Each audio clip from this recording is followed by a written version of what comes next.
Dès lors que le mot mafia intègre le concept d'organisation, qu'on vient de se demander si le crime est organisé ou pas. S'il est à ce moment-là, moi j'ai aucun complexe à employer les mots qu'il faut, mais je crois en effet qu'il faut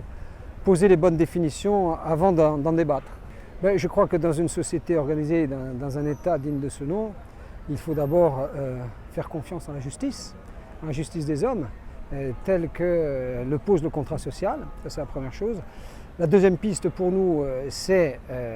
la formation des hommes, parce que je pense que le culte de l'argent aujourd'hui roi est à la source de toutes les dérives, y compris mafieuses. La troisième proposition que nous allons faire, c'est dès lors qu'il serait posé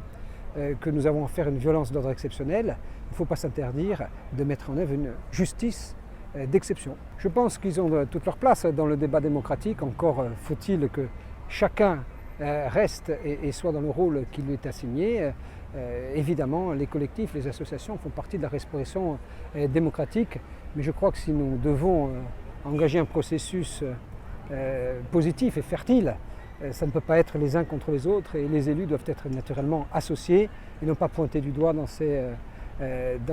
processus à la fois de recherche de la vérité, de recherche des coupables et de condamnation des coupables. Moi je pense que la question de l'urbanisme d'une façon générale doit être mise sur le débat parce qu'elle sollicite un certain nombre d'appétits. Je pense que les élus ont besoin d'être protégés afin que les collectifs soient rassurés sur le rôle, encore une fois, qui est assigné aux élus, qui n'est pas de céder à toutes les pressions, mais pour que l'élu ne cède pas à toutes les pressions, il faut que le rôle de l'État soit renforcé et je crois qu'il faut mettre en débat la question de la nature de la justice par rapport aux dérives mafieuses.